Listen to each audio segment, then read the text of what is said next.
Hello everyone, I hope you're fine wherever you are. So today, while I was walking across the internet, I came across this video that I want to share with you. I want to hear what you say about it. There is a lot of things that have been going on in South Africa, and I believe it's time you people talk about these. And now that you guys are going to have an election, make the right decision on what you're going to do. But there are some things which are happening in Africa in general, and it happened that it's sad that this woman had to talk about this on the social media so that people at least can try to hear something about it. And it's about that time we African people, we wake up from such kind of problems. I mean, there is no way we can have 2 million illegal white people in African country. Illegal, that's the first thing. And it's not just that. Kindly try to hear the harms that they have caused South African. All along we've been blaming Nigerians and other people from African country, complaining about some things, but deep down, the cause of the problem has not always been Nigerians.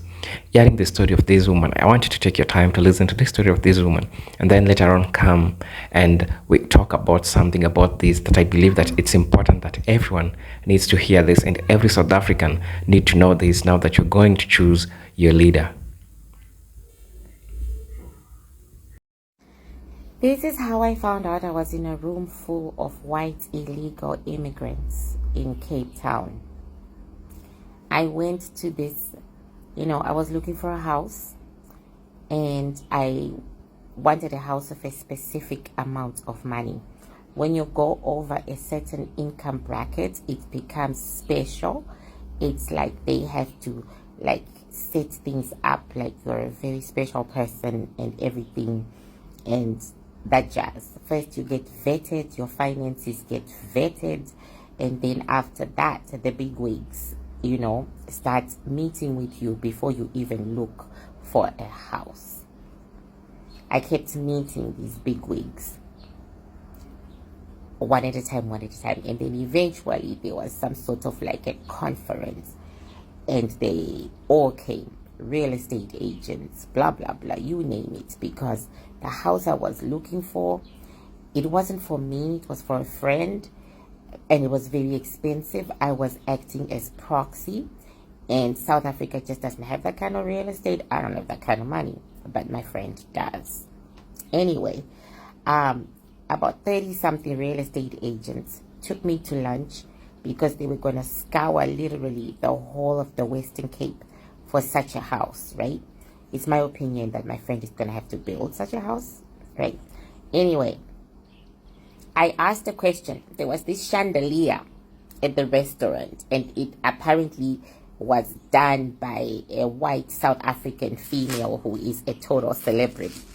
I thought it was the ugliest thing on God's green earth. I thought, oh my God, this thing is so ugly, right?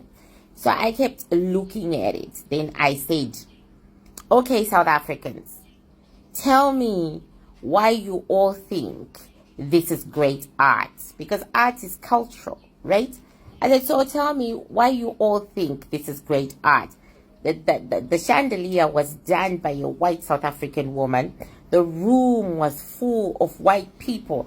And in my head, they were all white South African, right? So I asked the whole room, somebody come and explain to me what makes this artist so great from your cultural perspective, so that I can understand this junk right here that you are telling me costs about 230,000 rand and it's only one a piece. I mean, I ain't buying that junk. But anyway, that's exactly what I was saying. Then there was silence in the room because there was no Afrikaner in that room, and there was no English South African in that room. There was absolute silence. And then eventually, one woman who I knew for a fact because she told me herself, which was trying to be friends, one woman who said, I came to South Africa 7 months ago on holiday from England and I never went back. I told my husband I'm not coming back. I'm on a visitor's visa, and my husband has had to follow me. So we are on visitors' visas, but we are just having a good time, and we're just going to stay. She said, Well, she tried to explain it, but she couldn't because she doesn't understand white South African culture. So I said to her, why are you explaining this to me anyway? You're not South African. Then she said, well, nobody in this room is South African. We all just came on holiday and stayed. And everybody laughed. Like literally everybody laughed. So I turned around and I said, is this true? And they said, yeah. You just come in with the visitor's visa. They never bother you about your driver's license and your particulars. None of them had South African IDs. But guess what? They were wheeling and dealing in millions of US dollars in that room. And none of that money was going to the South African government, but the assets being traded were all 100% South African. That is theft in hundreds of millions of rands. That's when I collected these stories. And then, like, the length of time I was in Cape Town, I literally met about 5 real white South Africans. 5. The rest are illegal, and the rest are stripping South Africa of its assets and taking it back to Italy, England, Portugal. Those were the 3 major ones, but I'm sure there are more. So yeah, I really do think my ancestors' people are concentrating on the wrong illegal aliens. He keeps on saying that the black immigrants, illegal immigrants, they steal, they feed drugs to our children, they remove copper wires or whatever, and they impoverish South Africa. That's a lack of understanding. Comparing that to hundreds and hundreds of millions of dollars, US dollars being taken out of your economy, is a lack of understanding of how economics work and how the government works. Because one white illegal person sold a South African house, they have no real estate license, but they acted as an estate agent. They got money, the 20% or whatever percentage that's paid to the real estate agent, right? 30,000, 30, whatever that is paid. They don't pay it back into the South African economy via taxes. That is the reason why your grandmother died. That's the reason why your grandmother went to a substandard hospital, met substandard treatment because there wasn't enough to give your grandmother the best of the best, and she died. Because a white illegal immigrant gets access to drugs very easily via the mafia, because the mafia is big in South Africa and a lot of the illegal white people are under its umbrella. So they do drugs the world over, right? So they've shipped in a lot of drugs, right? They're going to need people to sell those drugs. So they go to they ask the Nigerians, you want to sell my drugs? Nigerian goes, oh, I'm starving over here, man. Opportunities are zero on the ground because I'm black. And so, not necessarily a Nigerian, a Zimbabwean too, because they are drug dealers. A Zimbabwean, a Mozambican drug dealers, a Tanzanian drug dealers, I've heard that. Kenyan drug dealers. So I'm not just going to pick one country. That's crazy. Literally, any of these countries. My apologies to Nigeria. But, any of these countries, they are drug dealers, right? Because Zimbabwe is going through a horrible drug epidemic right now. Because of the Pakistanis and also because of the Italian mafia. Because the Italian mafia is in every one of these countries. Mozambique, a lot more in Mozambique, Zimbabwe, South Africa is the headquarters. They bring in all the drugs, and then they find sellers of those drugs onto the streets. If those illegal aliens from Italy were not allowed to stay and did not have your grace, your child might still be alive, because they are the only ones who have the means the world over to push drugs in any country. Even the Pakistanis, they are middlemen. They get that stuff from someone else. Your child or that child across the street who died of a drug overdose would still be alive. The thing is, the illegal aliens you're running after because they are the same skin color as you are not the ones causing the death of your grandmother in the hospital. They are not the beginning of the food chain when it comes to drugs. They are not even the beginning of prostitution, because guess what? The mafia runs prostitution wherever it is as well. They're just the middlemen. They're just the boys that are being told what to do and then being paid for it. So if you got rid of all the illegal white aliens, crime would not only go down, but less grandmas would die, because more money would be going into the South African economy. See, the illegal white aliens, they've plugged the South African economy at the very top. At the very top. You can't get jobs. Your facilities don't get improved. Your ghetto houses don't get built, and you remain in tin cans, because those white illegal aliens have plugged the economy at the top. Your food goes up. Your electricity, your gas goes up.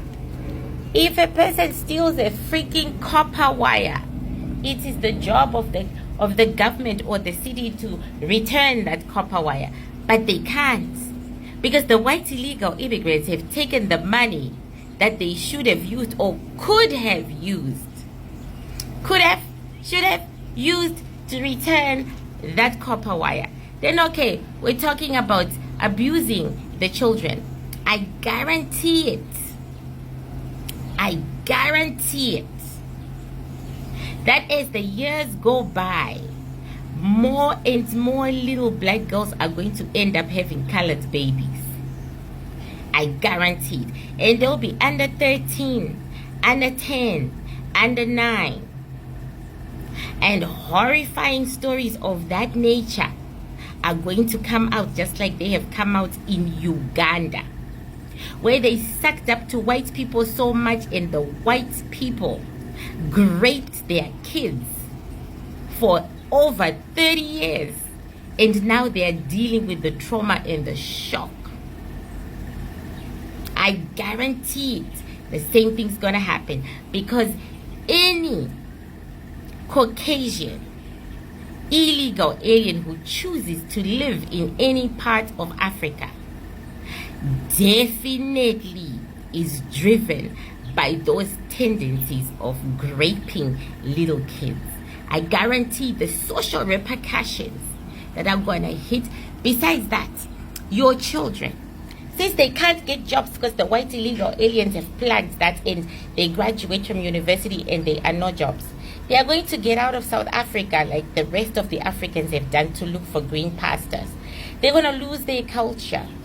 They're going to lose their family, you people, because they're going to come back and they're going to say, you people are so effed up. Zimbabwe is having that problem right now. Zimbabwe is having that problem where those who are returning from overseas are fighting with those who remained, and they are actually taking each other to prison and going to court. There is no such thing as a cohesive family unit in Zimbabwe anymore, and there is no such thing as culture anymore. You will lose that too. There's so much to lose because you have illegal white aliens, which Operation Dudula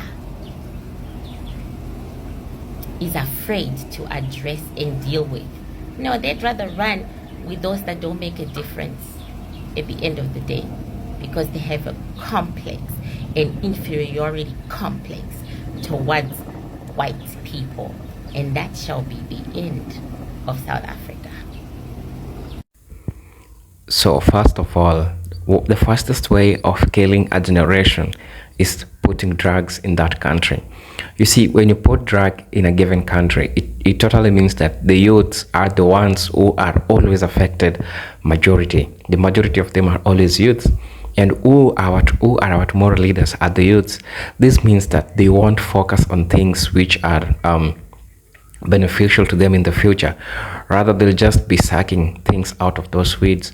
And another sad thing that they have raised, you see, is that they target also poor people who are in South Africa. For example, they know that Nigerians have a problem with finances.